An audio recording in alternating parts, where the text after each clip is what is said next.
o esta tarde, mejor dicho, es una muy particular, ¿sí? Afuera ya está tronando, están habiendo rayos, al parecer se va a alargar.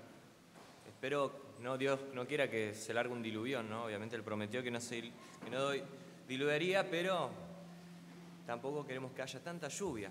En fin, los saludos con la paz del Señor. Hace rato, para ser exacto, casi entre 15 y 16 años que no pasaba al púlpito a predicar. Así que me encuentro un poco nervioso y por ende, con esto dicho, les pido disculpas de antemano. Si se me escapa algo, alguna herejía, usted puede salir afuera, tomar una piedra y arrojármela a mí.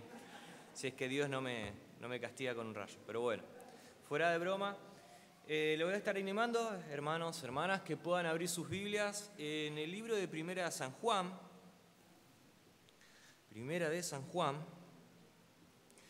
capítulo 2, versículo 1. ¿Sí? Nosotros, los predicadores, en los días jueves estamos predicando sistemáticamente. Esto quiere decir que se va predicando pasaje por pasaje, ¿sí? En un orden establecido.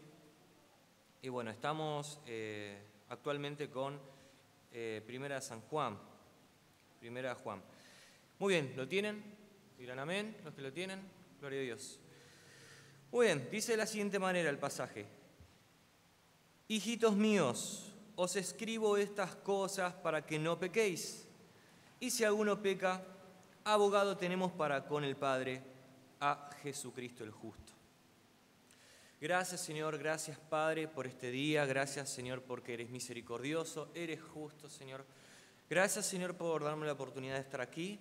Yo sé, Señor, que es un compromiso serio, pero tal vez no lo termino de comprender porque no comprendo tu grandeza y sé que esto en verdad es más grande de lo que puedo yo imaginar. Es un compromiso realmente de vida o muerte. Señor, tú nos mandas a predicar tu palabra y por eso te pido que lo pueda dictar de la forma más fiel posible, que no sea nada mío, sino que sea todo tuyo, Señor, según lo dictaminado con tu Santo Espíritu sobre la Biblia. No quiero gloriarme, Señor, no busco gloria, no busco fama, no busco nada, Señor, sino que tengo temor y tal vez me hace falta más temor para comprender realmente tu grandeza y el propósito que tienes tú con nosotros para que podamos predicar el Evangelio, Señor. Así que, Señor, dame sabiduría, dame fuerza, Señor, dame valentía y que tu Santo Espíritu me esté asistiendo, por favor. Señor, prepara nuestros corazones para no solamente escuchar, sino retener lo escuchado y que podamos aplicar lo escuchado, Señor. Gracias por todo, gloria a ti te damos, gloria a tu Hijo Jesucristo. Amén y amén. Muy bien, este pasaje, como siempre, comenzamos hablando del contexto. En esta época, es el primer siglo, ¿sí? En la historia. Juan, el autor de esta carta, ya es anciano, y en el lugar donde se encontraban, en el tiempo donde se encontraban, ¿sí? La iglesia estaba luchando con muchas ideologías, ¿sí? Que están metiendo dentro de la iglesia y peligraba, ¿sí? Que estas ideologías se mezclen y contaminen la sana doctrina, ¿sí? La doctrina de Dios Padre, la doctrina de Dios Hijo, que Dios era Dios, Dios había sido encarnado, Dios había muerto por nuestros pecados, ¿sí? Con lo que se luchaba este pensamiento en particular, ¿sí? Era uno de los más fuertes de esa época, era el gnosticismo. Seguramente lo van a escuchar, ya estarán cansados de escucharlo, ¿sí? Todos los jueves, pero es notable y es necesario que lo tengan presente y que se lo diga, porque justamente entramos, digamos, en conocimiento y pasamos a comprender mucho más la seriedad del por qué y el cómo se habla acá en esta carta, ¿sí? Muy bien, ¿qué dice esto? ¿De qué trata este gnosticismo? Muy bien, los gnósticos, ¿sí? Las personas que creen en esta ideología, sostienen que hay una lucha dual, ¿no? No solo en el hombre, sino en el universo. Hay una fuerza del bien, una fuerza del mal. seguramente lo habrán visto como el yin-yang, ¿sí? Algo bueno, algo malo, ¿sí? Que están constantemente luchando, ¿sí? Y eso también está constantemente luchando dentro del ser humano. Que de hecho, bueno, esas religiones budistas o inclusive protoplatónicas es lo que se mezclaba en esa época y peligraba mezclarse con la sana doctrina. Decían de esa manera que hay algo bueno, ¿sí? Una fuerza buena y una fuerza mala. En este caso la fuerza mala era lo material, ¿sí? Todo lo que es material, todo lo que está en esta tierra, el cuerpo, la carne es mala, nosotros somos malos. Y en contraste, lo bueno era todo lo espiritual, ¿sí? Lo que no se puede ver, ¿sí? El espíritu del ser humano, Dios es luz, Dios es bueno. Y vemos, ¿no?, como estas ideologías o esta especie de sincretismo, ¿sí? Estas mezclas en religiones se meten dentro de lo dictaminado por Dios. Justamente es el afán del hombre para tratar de evitar todo juicio santo y justo de Dios, ¿no? Eso es lo que hace las religiones, ¿no? Si vamos al principio, al génesis de toda religión, vemos que se basan de la Biblia, se basan desde el mismísimo principio, que es la creación de Dios y lo que Dios estableció para con nosotros. Y lo que hacen las religiones es tratar justamente del afán del hombre de ganar el favor de un Dios que no es Dios, evitando así la ley de un Dios que no es santo, de un Dios que es santo y que es justo y que aborrece el pecado, ¿no? Que muchas veces el pecado es placentero para nosotros, para el ser humano. Entonces, con esto dicho, ¿sí?, los gnósticos decían que, obviamente, si lo material es malo, por ende el cuerpo es malo y el espíritu es bueno, entonces Jesucristo no tenía manera de haber venido en un cuerpo, de haber sido encarnado, de haberse hecho 100% hombre, porque sería malo, ¿sí?, sino que en verdad Jesucristo se hizo como una especie de cuerpo mágico, vamos a decir, tangible, pero que de esta manera era la única forma de que pueda venir a compartir ¿cómo es esto?, acerca de Dios Padre. Gran error, gran error. Juan lucha en este sentido y escribe, contesta de la siguiente manera, ¿sí? ¿Por qué? Porque el decir de que Jesucristo no había venido en carne está invalidando, ¿sí?, totalmente el derramamiento de sangre para nuestros pecados. Decía el autor de Primera de Juan, argumenta que Jesús tenía un cuerpo verdaderamente humano. Esto lo vemos en el capítulo 4, versículo 2. Usted está totalmente libre de buscarlo. Dice de la siguiente manera: en esto conoced el Espíritu de Dios, todo espíritu que confiesa que Jesucristo ha venido en carne es de Dios. Y es verdaderamente Hijo de Dios, que lo vemos en capítulo 2, versículo 22, capítulo 3, versículo 23. ¿Quién es el mentiroso, sino el que niega que Jesús es el Cristo? Este es el anticristo, el que niega al Padre y al Hijo. Justamente este era el peligro que rondaba dentro de la iglesia en ese momento. Y ojo, no solo en ese momento, sino que también suele pasar hoy en día esto. No se crea que estamos totalmente exentos de esto, sino que suele pasar. Como la gente que estaba que congregaba en esa iglesia iba y venía trayendo estas ideas, corría en peligro de que las personas sean anticristos, se convierten en anticristo. Entonces Juan trataba de proteger a sus hijos, de proteger a los hijos de Dios, de proteger a los fieles en Dios, que esperaban en Dios. Los verdaderos hijos de Dios, los hijos de luz, son aquellos que obedecen a Dios y se aman los unos a los otros. Esta es una característica de toda persona que dice amar a Dios, ¿no? Todo hijo de Dios. Solo aquellos que creen en Jesucristo dicen que Jesucristo fue verdaderamente humano y que aman de verdad, y los que aman de verdad tienen vida eterna. Entonces, primera conclusión, Cristo vino en carne, ¿sí?, y Él es capaz de perdonar nuestros pecados. Él realmente vino acá, padeció como ser humano, tuvo un cuerpo, fue como nosotros, padeció de tentaciones, venció las tentaciones, venció la muerte, y gracias a Él, gracias a su acto redentor de parte del Dios Padre, tenemos paga por su sangre, somos salvos. Pero bueno, me voy a adentrar en esto un poco más tarde. Ahora, ¿qué pasa? Seguimos hablando. Dice, hijitos míos. Esta expresión, hijitos míos o amados míos, es muy usada, ¿sí?, en las epístolas de Juan.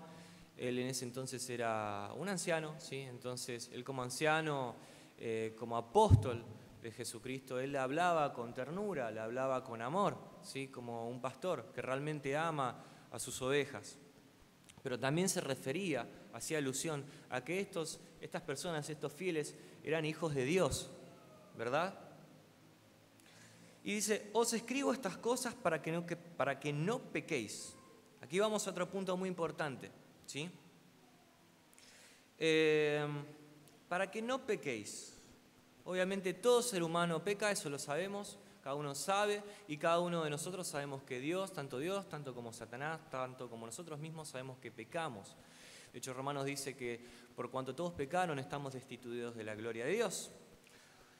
También dice la Biblia que el que dice que no peca, mentiroso es, y el que dice que nunca ha pecado, hace a Dios mentiroso, lo cual esto es imposible, es una contradicción.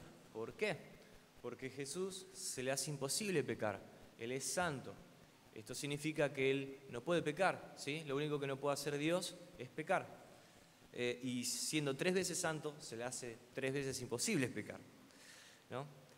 Entonces, ¿qué pasa? Como Dios es un santo, es un ser santo, es un Dios justo, Él nos impone también un estándar moral divino, ¿sí? Por ejemplo, los gnósticos decían, para autojustificarse obviamente, decían que el buscar la sabiduría, el buscar la iluminación, eso los iba a salvar su alma. No era tan importante el estándar moral, no hacía falta ser totalmente moral, no hacía falta ser bueno, porque ya de por sí la carne era mala, ¿verdad? Entonces podemos hacer lo que nosotros queramos. No había justificación de pecado porque ellos decían que no pecaban. Entonces, bueno, eso daba rienda suelta a una multitud de pecados, y obviamente Juan les exhorta en este sentido y dice que no deben pecar. Toda persona que dice que no ha pecado es un mentiroso. Toda persona que dice amar a Dios tiene que amar a su hermano. Toda persona que dice amar a Dios debe obedecer a Dios.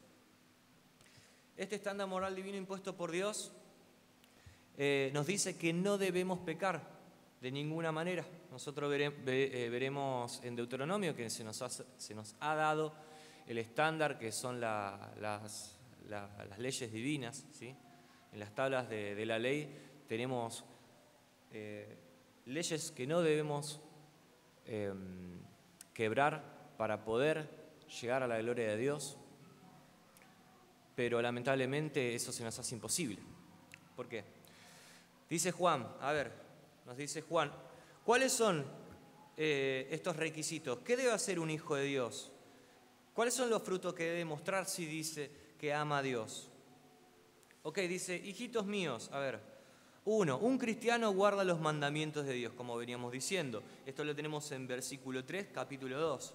Dice, y en esto sabemos que nosotros le conocemos, si guardamos sus mandamientos. Un cristiano ama a sus hermanos, punto número 2.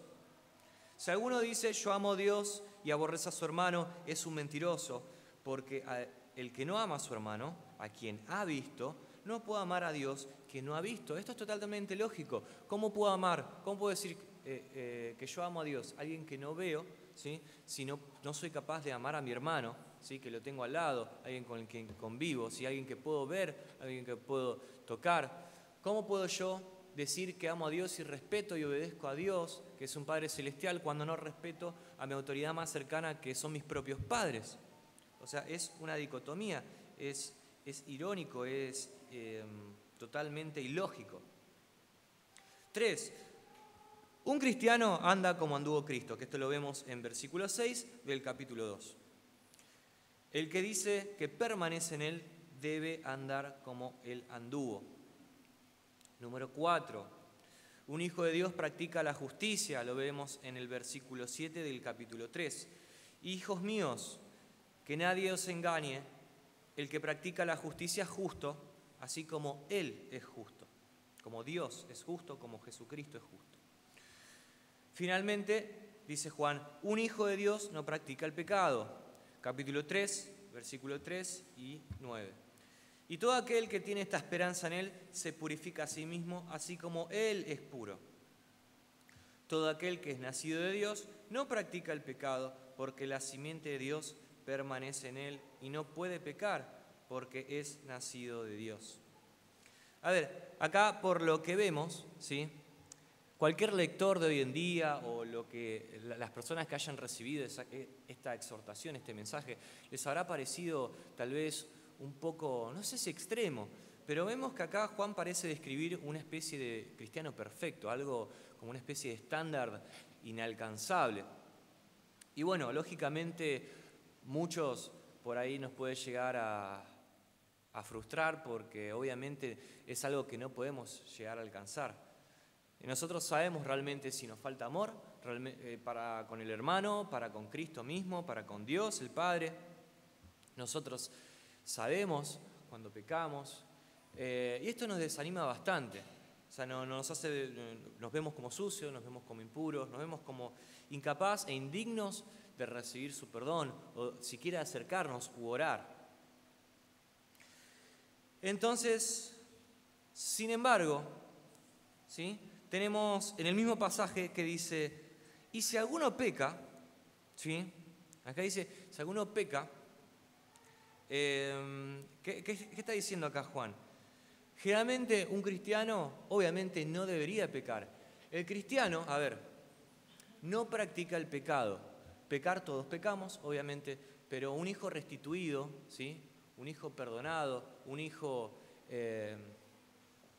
transformado por el Espíritu Santo no practica el pecado. Si bien tenemos otras inclinaciones diferentes al pasado, buscamos a Dios, buscamos a Jesucristo, pedimos al Espíritu Santo que nos lleve hacia Dios, que nos perdone, que podamos tener relación con Él. Sí o sí estamos pecando constantemente, querramos o no querramos, es así, es nuestra naturaleza, nuestro pecado.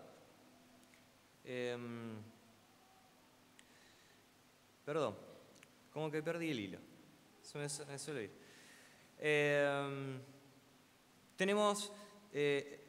Hemos pecado. El cristiano no practica el pecado, pero aún así peca. Entonces, tenemos un problema, que pecamos. Pero gloria a Dios que tenemos una esperanza, ¿sí? Nosotros, los cristianos, los elegidos, tenemos un abogado. Dice, para el pecado, porque siempre tenemos la posibilidad latente de pecar. Dice, si alguno peca, abogado tenemos para con el Padre, a Jesucristo el justo. Jesucristo, acá en el original se define como paracletos o paráclitos, ¿sí? Que se define como consolador y se refiere al Espíritu Santo, pero cuando se le atribuye específicamente a Jesucristo, se le puede tomar como abogado. Él es nuestro abogado, por eso aquí mismo Juan nos dice que es nuestro abogado, Él aboga por nosotros, Él nos defiende, a pesar de que pecamos, ¿sí? ¿Cómo puedo decir? Esta bendición, ¿sí? Es algo explícitamente para los hijos de Dios, para los que creen, los que se acercan en Él en fe y arrepentimiento. Seguimos. Entonces, si alguno peca, abogado tenemos para con el Padre. Solamente los creyentes tienen un abogado que los defiende, Jesucristo. Jesucristo no aboga por el mundo, no aboga por todos, sino que aboga por los suyos, ¿sí? Ahora voy a leer los pasajes y es necesario referenciar esto y contrastarlo, ¿sí? Mencionarlo por lo que voy a decir dentro de unos pequeños segundos. Tenemos en Juan 17:2 como ejemplo que dice Jesús, como le has dado potestad sobre toda carne para que dé vida eterna a todos los que les diste. El versículo 9 dice, yo ruego por ellos, dice Jesús. Está Jesús hablando de los 11 apóstoles, digo 11, porque en ese momento ya Judas Iscariote había traicionado a Jesús. Yo ruego por ellos, no ruego por el mundo, sino por los que me diste, por los tuyos son. No habla solamente de los que le seguían en ese momento, de los 11 apóstoles, sino que habla de los elegidos, de los hijos de Dios. Habla de los creyentes. En el versículo 20 explicita: mas no ruego solamente por estos, sino también por los que han de creer en mí por la palabra de ellos. Entonces, ¿qué pasa con los que no creen? Lamentablemente, en este caso, Jesucristo no aboga por ellos, sino que los acusa. Se los es encontrado irremediablemente culpables. ¿Y por qué digo esto? Que solamente aboga por los elegidos Jesús.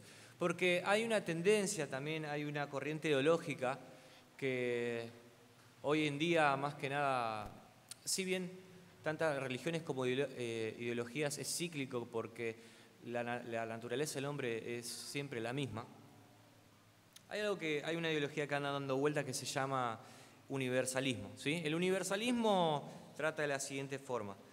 El universalismo dice que Dios es tan bueno, ¿sí? Dios es algo así como un anciano, ¿no? Que no importa cuán mal se comporten sus nietos, Él los va a perdonar. Dice, bueno, listo, estás perdonado, me olvido, no pasa absolutamente nada. Y dicen de esa siguiente manera que Jesús es tan bueno, es tan extenso con su amor, que no importa lo que hagamos, Él nos va a perdonar. Grave error, porque si no, ahí encontraríamos un montón de contradicciones en la Biblia. O sea, ¿por qué deberíamos predicar el Evangelio entonces? ¿Por qué deberíamos mandar gente con tanta urgencia a predicar y expandir el mensaje del Evangelio, de las buenas nuevas, a cada rincón del mundo? O sea, si es por eso, si es por llevarnos por esa ideología, directamente nadie hace nada. Haríamos como los gnósticos, ¿sí? Decimos, bueno, nos autojustificamos, nuestro cuerpo es pecador, hacemos lo que nosotros queremos, total, vamos a ir al cielo. Grave error, se está ignorando a un Dios totalmente justo, a un juez que va a juzgar y va a mandar al infierno a las personas que le han aborrecido. ¿Me siguen hasta ahora? Amén. ¿Sí? No sé si estoy diciendo lo suficientemente claro, puede que me pierdo, mil disculpas. Muy bien. Entonces tenemos abogado, ¿sí? Tenemos abogado que es Cristo. Nosotros debemos hacernos en la cabeza, ¿sí? Tener en la mente y en corazón que hay como una especie de tribunal. No es una especie, sino que va a haber un juicio, ¿sí? Tenemos el día del Señor que se lo describe como un día de juicio, ¿sí? Que vamos a ser juzgados por nuestros pecados. Un juicio donde tenemos a Dios Padre como juez, ¿sí? Él es el que juzga, Él es el que da el veredicto final de todo. Tenemos a nuestro abogado, tenemos a Jesucristo, ¿sí? Él aboga por nosotros. Y tenemos como el abogado fiscal, ¿sí? O el acusador a Jesucristo, ¿sí? Que se lo describe en Apocalipsis como la serpiente antigua, ¿sí? Tanto el Padre como el Hijo, Jesucristo, tanto como Satanás y como nosotros mismos, sabe que nosotros pecamos. Sabe que nosotros estamos en falta, ¿sí?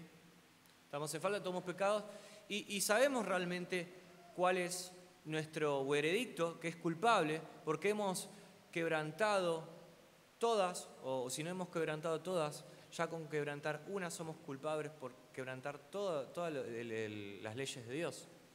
¿Y qué es lo que merecemos? Nos merecemos el infierno, ¿sí? Y Satanás, cada vez que pecamos, más que nada los hijos de Dios que nosotros pecamos, nos sentimos frustrados, nos sentimos desanimados, nos sentimos sucios, y el diablo está constantemente acusando ante Dios por nuestras faltas. Dice, mirá, Uziel, yo soy uno de ellos, ¿no? Cuando peco me siento mal, me siento indigno, me siento que no me puedo acercar ni a orar a Dios, y el diablo, Satanás, constantemente está diciendo, ¿viste lo que pensás? ¿Viste lo que hiciste? ¿Cómo puedes acercarte a Dios de esa manera? ¿Cómo puedes leer la Biblia después de lo que hiciste, después de lo que pensaste? ¿Cómo te vas a acercar a orar? Sos un caradura, sos un hipócrita. Uno se siente como un hipócrita. Pero gran consolación tenemos en saber de que tenemos un consolador, tenemos un abogado, ¿sí? tenemos un abogado justo, que es Jesucristo. Además, dice, lo tienen al acusador, Satanás, lo tenemos en versículos, ¿sí? Dice, entonces oí una gran voz en el cielo que decía, ahora ha venido la salvación, el poder y el reino de nuestro Dios y la autoridad de su Cristo, porque ha sido lanzado fuera el acusador de nuestros hermanos, el que los acusaba delante de Dios día y noche. Entonces, así, ¿cómo hablaría Satán? ¿Cómo y qué pensamos cuando nos frustramos? Eso era lo que acabo de compartir. Muy bien, entonces, ¿qué nos merecemos? Castigo en el infierno, castigo eterno. Dios demanda castigo para el transgresor del estándar moral de Dios. Todos somos transgresores, no hay ninguno justo.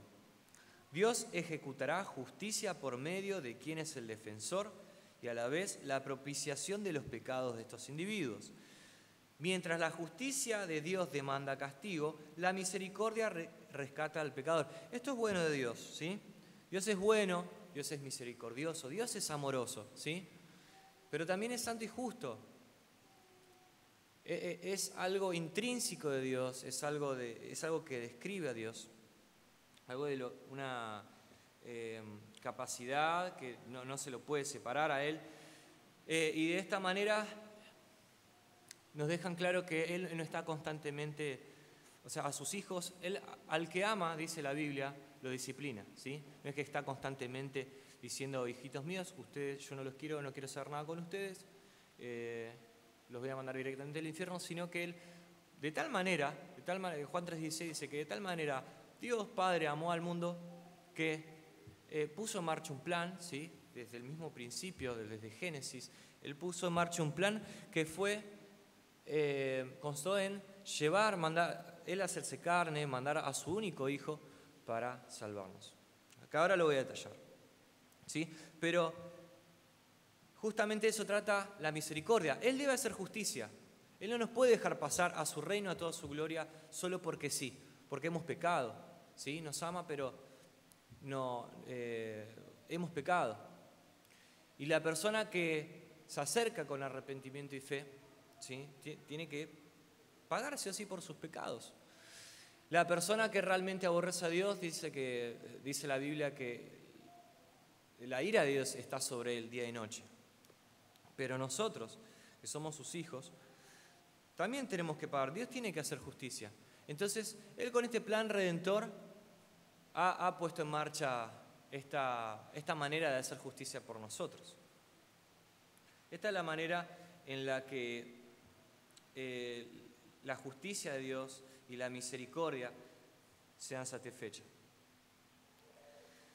El veredicto final lo tiene Dios, que Él es santo, justo y compasivo. Si lo tuvieran otras personas, imagínense unas personas que nos conocen, estamos en el horno, ¿sí? Entonces lo hace Dios. Y tenemos defensa, ¿sí? Defensa que es nuestro abogado Jesucristo. ¿Y por qué Jesucristo? ¿Por qué Él es el único? ¿Por qué hago tanto énfasis? ¿Por qué hace énfasis la Biblia? Bueno, esto es lo más importante, esto lo más glorioso. Dios manda a su Hijo Jesucristo, ¿sí? A vivir como hombre, a encarnarse como un hombre. Él es 100% Dios, pero 100% hombre a la vez. Él vive una vida santa totalmente, ¿sí? Los judíos pensaban que cuando Él se da cuenta, Dios revela que es el Mesías, los judíos pensaban que, iba a cambiar la ley, iba a venir una especie de nuevo reino, un reino físico. Mientras más Jesús decía que no, Él no venía a cambiar la ley, sino que lo venía a cumplir. Y así como Él dijo, Él hizo. Él cumplió toda la ley, toda esa ley de parte de Dios que nos correspondía cumplir nosotros, Él lo hizo por nosotros. Él pasó y sufrió tentaciones, justamente eso es una de las evidencias de que Él era 100% humano. Si era 100% divino, entonces no había caso de que sea tentado. O sea, Satanás hubiera dicho, ni siquiera me molesto tentar a Jesucristo, que es totalmente Dios. No, sino que Él padeció como nosotros. Justamente Él tuvo hambre y Satanás lo tentó. Sin embargo, Jesucristo venció con todo poder en ese sentido. Y luego de esto, luego de cumplir con su ministerio, luego de cumplir con toda ley, fue muerto por nosotros, pecadores. Y Él, sabiendo ya desde el principio, Él murió así por nosotros, fue por muerte de cruz. Él inclusive tenía miedo, ¿sí? Decía que pase, o sea, si pasara sobre mí esta copa que era la ira de Dios. Él sabía lo que venía. Él sería la única persona en el pasado, presente y futuro de toda la historia de la tierra que realmente sabía lo que pasaba, realmente conocía lo que era la ira de Dios. Él no quería, por un lado, pero realmente sí sabía que debía pasar por esa aflicción, porque ese era el plan de Dios, el plan divino. Eso demuestra el gran amor de Dios hacia nosotros. Él muere a muerte de cruz, y cuando Él muere por todos nuestros pecados. ¿Sí? Dios, inclusive Dios Padre, aparta su mirada de Él porque veía que Jesucristo estaba cargando con todos nuestros pecados.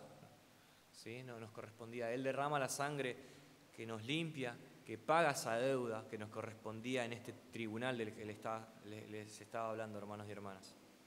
Y dice, consumado es. Esto significa, hecho está. Está pagado, está hecho.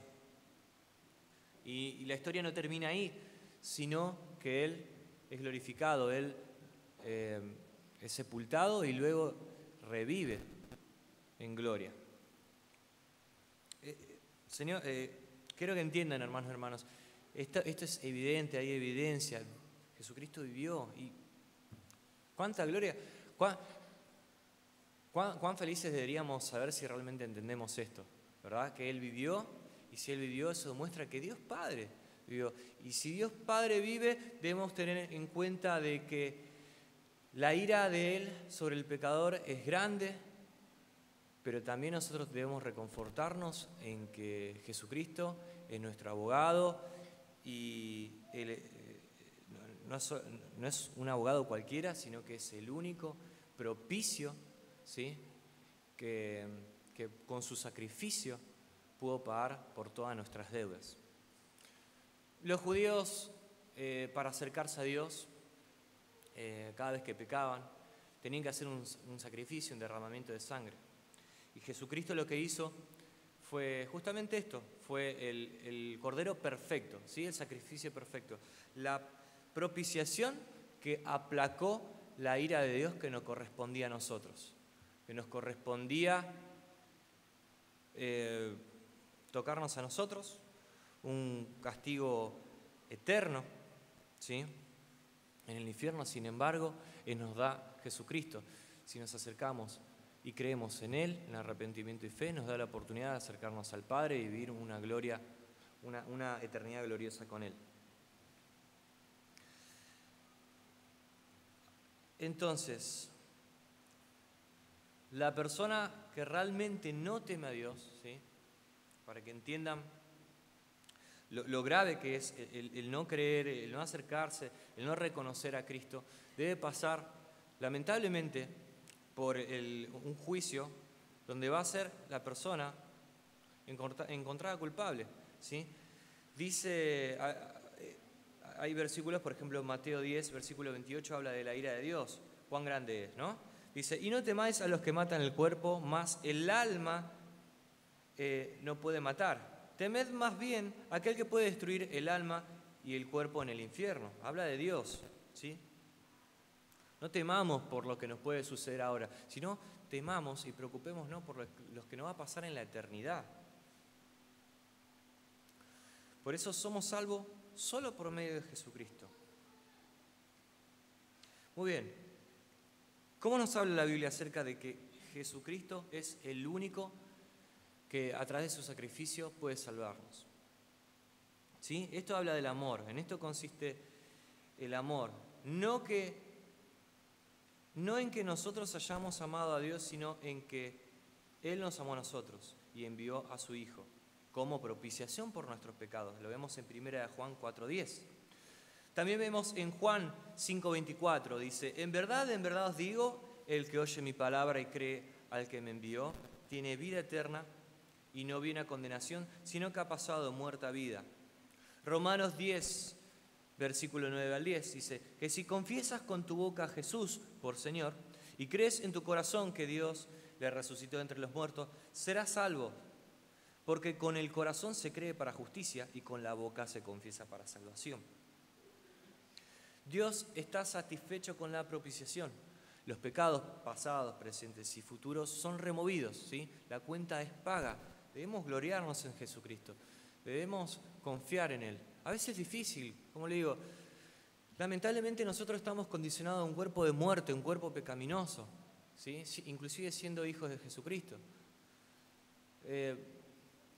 ¿Quién nos librará de este cuerpo de muerte? O sea, ojalá yo pudiera hacer lo que en verdad quiero, el poder adorar a Dios, pero termina siendo lo que no quiero. Nos aferramos de esos pequeños placeres que Dios no quiere, o tal vez sin querer, ¿no? Pero pensamos que, no, este pecado, este pecadito, o esta mentira, ¿no? Esta mentira blanca no afecta, Dios no lo va a tener en cuenta. No, sí, Dios lo tiene en cuenta, Dios es claro en ese sentido.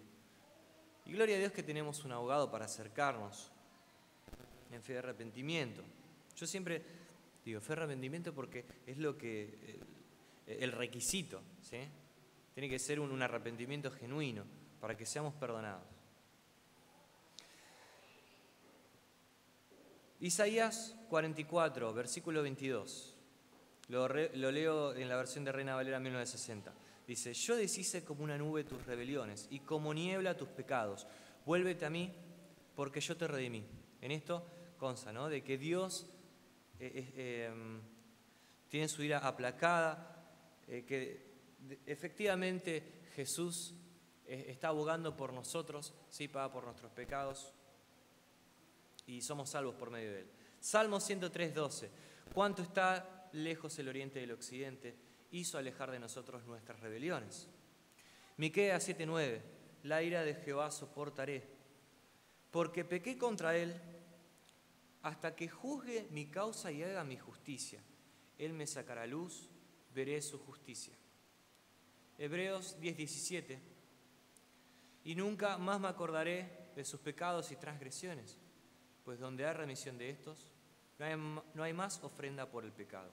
¿Sí? Ya no se necesita más sacrificios porque Jesucristo fue el Cordero perfecto, inmolado, fue el sacrificio perfecto. Su sangre fue justo, vivió una vida justa para pagar por nuestros pecados, para pagar por nuestras ofensas.